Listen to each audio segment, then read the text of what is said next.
Well, good evening, everybody. My name is Charlie Lees. I'm a gastroenterologist here in Edinburgh. And what I want to do this evening is to provide you with an update on vaccination for COVID-19. This slideshow is geared very much for clinical teams looking after people with inflammatory bowel disease. It's a bit more detailed than the last update I provided. This is a rapidly evolving area. Lots has happened just in the last days, let alone in the last weeks. So I wanted to try and do what I could to summarize where we're at with the pandemic, what vaccines have now been shown to be effective, which vaccines have been approved, how they work, and what the implications are for people living with Crohn's disease and ulcerative colitis, with a specific focus on the very recent guidance that has been published both from the British Society of Gastroenterology as well as from the International Organization for Inflammatory Bowel Disease. Okay, so here we are. This is a graph that shows you very clearly, I think, the evolving pandemic and where we're at. Thankfully, in the United Kingdom, as well as in the United States, having had very severe peaks with far too many people infected, hospitalized, getting severe disease, huge capacity issues in the health system, as well as, unfortunately, far too many patients now in overstretched intensive care units and, unfortunately, dying. This is now coming down thanks to lockdown. It's probably too early to see the effects of vaccination yet. And you can see the other major regions noted here. Unfortunately, we're seeing the impact of the new variant, particularly B117, the one that originated in London and the east of England in Kent, in Spain, and very strikingly recently in Portugal as well.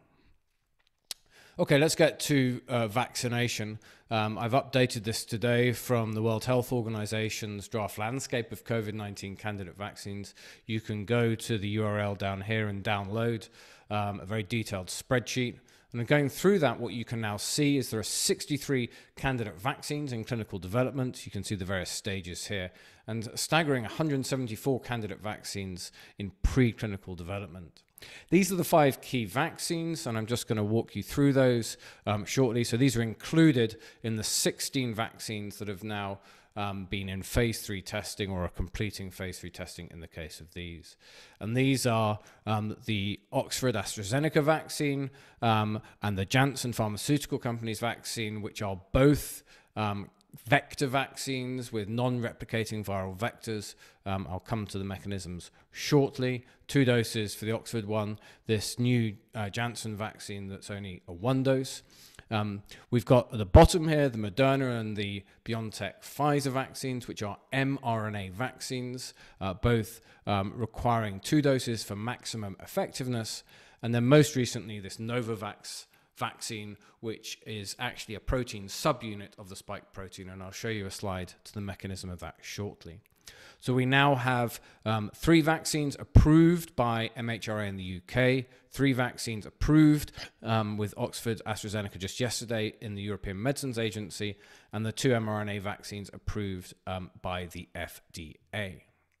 So how do these vaccines work? Well, here on the left is a schematic of the SARS-CoV-2 protein, and on the outside of the viral membrane you can see the spike protein denoted here in blue, and then what you can see in the middle and on the right is how the adenovirus vector vaccine works and the mRNA vaccines work on the right. So adenovirus vector vaccines work by taking a non-replicant host or vector vaccine. In this case here, for the Oxford vaccine, it's a chimpanzee adenovirus, the type that might cause a cold, but it cannot replicate. But what it does, because it's been engineered to do so, is it will produce lots of spike protein that then the body recognizes and develops the antibody response to. Whereas the mRNA vaccines, what you do is you take the messenger RNA code for the spike protein in both of the Moderna and the Pfizer Beyondtech cases, and then that is then injected into the body, encapsulated into usually a microlipid or fat droplet that allows the mRNA to survive that injection so it can be taken up by cells, where it then uses the cellular machinery to produce the protein of the spike proteins afterwards. Novavax is slightly different because actually what you do is you inject the spike protein itself. This requires manufacturing lots of spike protein. So it's interesting the way they do this. They take moth cells and they use a baculovirus to deliver the DNA from the spike protein of the coronavirus into these moth cells. These moth cells then produce lots and lots and lots of spike proteins on the surface. These are harvested and then studied into a synthetic particle that, along with a saponin, which is a purified plant protein that's added to boost the immune response and adjuvant, as you were, you then have your mix that you inject to produce the antibody response. So all of these vaccines have now shown to be effective in preventing severe SARS-CoV-2 infection, which is the most important thing really in terms of helping us get away from the end of this pandemic. It's quite remarkable, and I'll come to a timeline in a minute, just how quickly this has happened. How has it managed to happen this quickly? This is a figure from an excellent Nature review a few months ago from Florian Kramer. In it, he shows the traditional the traditional vaccine development on the top, and then on the bottom, the SARS-CoV vaccine development that we've seen. So when you take a vaccine development, usually it takes 15 years or longer. Why does it take so long? Well, because everything is done sequentially, step by step by step, from design and exploration to preclinical studies to then staged phase studies of clinical trials, phase 1, phase 2, phase 3, then regulatory approval, and then setting up factories, large-scale production and distribution. So it's low risk. You're unlikely to invest more money than is appropriate for each stage of the way. If you invest lots of money at the problem and you're happy to take on the risk, then what you can do is you can condense vaccine development quite significantly. In this instance, to less than a year. It's quite staggering, really. And that's by doing lots of these steps in parallel or side by side. It doesn't mean that you compromise on the effectiveness. It doesn't mean that you compromise on the safety or that you don't test everything properly. What it does mean is that if your vaccine doesn't work, then you run the risk of losing lots and lots of money. And that's happened already for a couple of vaccines that have been shown, or programs that have been pulled, perhaps most strikingly, the Merck vaccine program's been pulled completely, and then the Sanofi vaccine with GSK that has had some significant setbacks too. So this timeline just shows you the key dates and the milestones from January the 11th, when this was the first time that the SARS-CoV-2 virus sequence, the DNA sequence, was shared publicly, and that then allowed the virus vaccine manufacturers to get to work, with Moderna already starting to design their mRNA vaccine on January the 13th. You can see all the different date lines here that culminated in this incredible announcement already on the November the 9th, 2020. That was the date when we first heard about the staggering results from the Pfizer vaccine. Moderna followed a week later, and then the Oxford AstraZeneca vaccine, I think about a week or two after that, indeed. And then just in the last 48 hours, we heard the effectiveness of the Novavax vaccine from an interim analysis of their phase 3 study.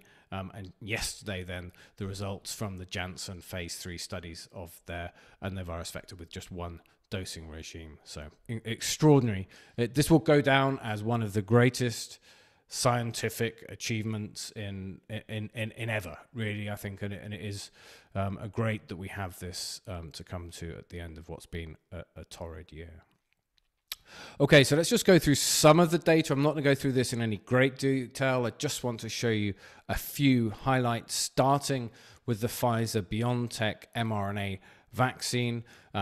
Just to remind you the details, so you take an mRNA vaccine, you put it into a lipid nanoparticle. This particular one needs to be kept very, very cold, which you would have heard about already at -80.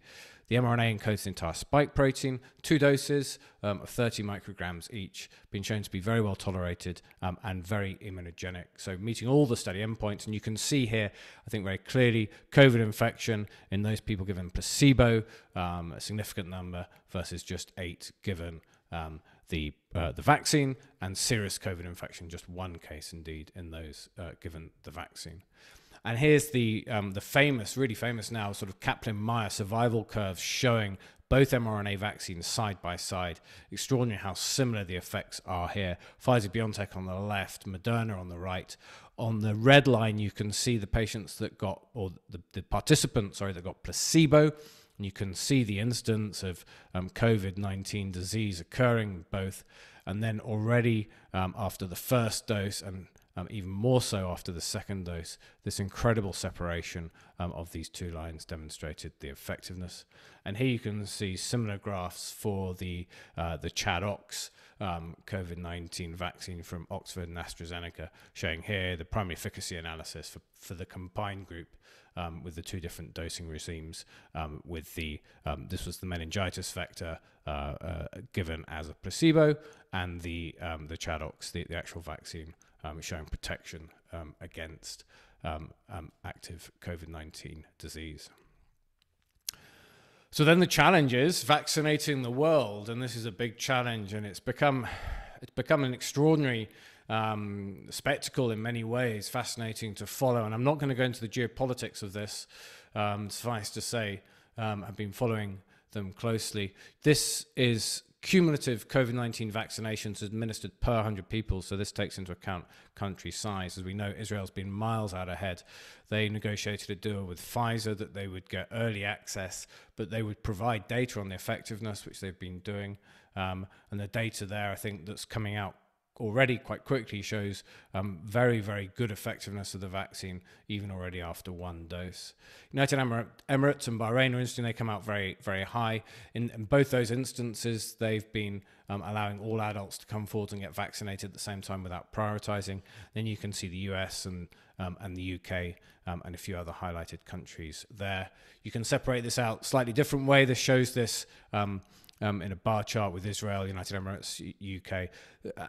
And what's really striking, of course, is that there is huge disparities in the way the world is vaccinating, and it's in all of our interests to try and ensure that we can make this a truly global endeavor, because COVID-19 as an issue really doesn't go away till we manage to vaccinate the world. And so if you look at the total number of vaccine doses administered and you plot the world and then you plot everyone else, you just see just how big a problem we've got. It's 80 or 90 million people vaccinated so far. Well, we've got billions of people to vaccinate, so we just need to somehow have more and more vaccine supply. It's very clear, I think, in the last couple of days that the pharmaceutical industry is a truly global industry. It's all interrelated. It's not one country doing any one thing. And so hoping that we will get away from the threats of vaccine nationalism, so that we can do what we can to produce as much vaccine to protect the world. And in that sense, actually, it's been very heartening, I think, to see signs of cooperation in industry. So Novartis came out just in the last day or two to say that they were going to provide some manufacturing capacity to help scale up the Pfizer Beyondtech vaccine, which is very similar to what Sanofi had done. So I think the Novartis deal is a bottle fill and check and packaging deal, whereas Sanofi are actually going to be making millions of the Pfizer Beyondtech vaccine to help boost supplies. They are making their own vaccine, Sanofi, but it has been beset with a little bit of delays and not expected, I think, till later on this year. Okay, turning gears slightly now, just to look at the important implications for patients with IBD. Let's get this out of the way first. What we know from other vaccines is that some people with IBD who are on particular medications mount a less robust serological response to that vaccine, suggesting that for some people the vaccines might be slightly less effective, and that there may need to be mitigation measures to ensure that the vaccines work more effectively, like giving additional doses, booster doses, etc. And we see this, we've seen this for H1N1, we've seen this for pneumococcal vaccine. In fact, you see it for a couple of others if you look at the table on the right. These are all figures taken, by the way, from the really excellent review that James Alexander and Nick Powell published as part of the British Society of Gastroenterology guidance that I'll come to shortly. So what does this mean? Well, it means that we need to look at things in a bit more detail to understand just what the implications are. You see here that patients who are on TNFs in some of these groups have a less robust response, and that may also account for some people who are on azathioprine and mercaptopurine too.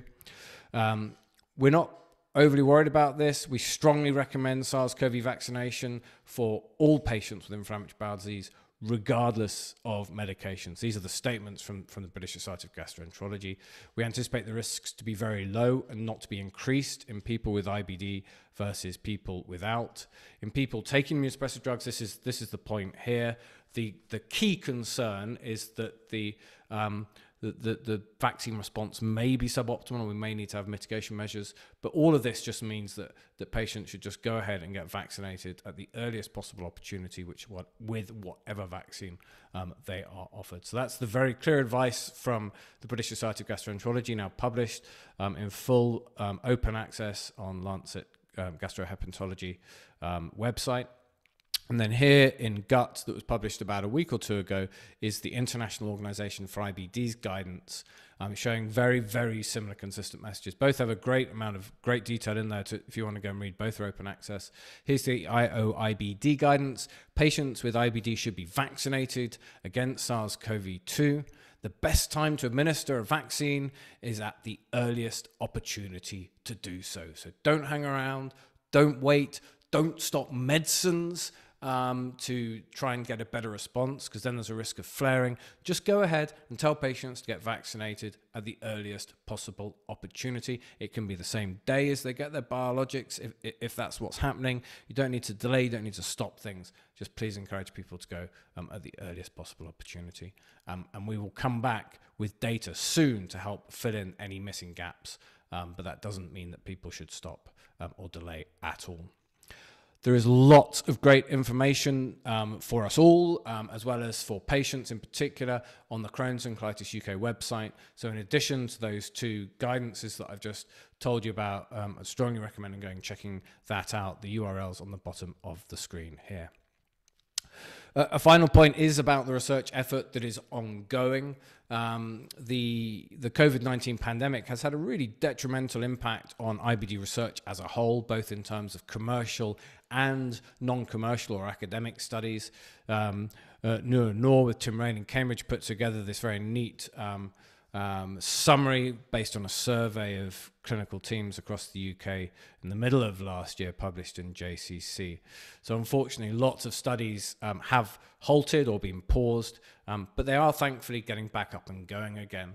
But one of the huge successes has been the Clarity IBD study, led by Tariq Ahmed in Exeter with Nick Powell, along with Nick Kennedy and Claire Bouchy also in Exeter. This is an extraordinary study looking to try and understand serological responses to COVID-19 infection in patients with IBD on different medicines.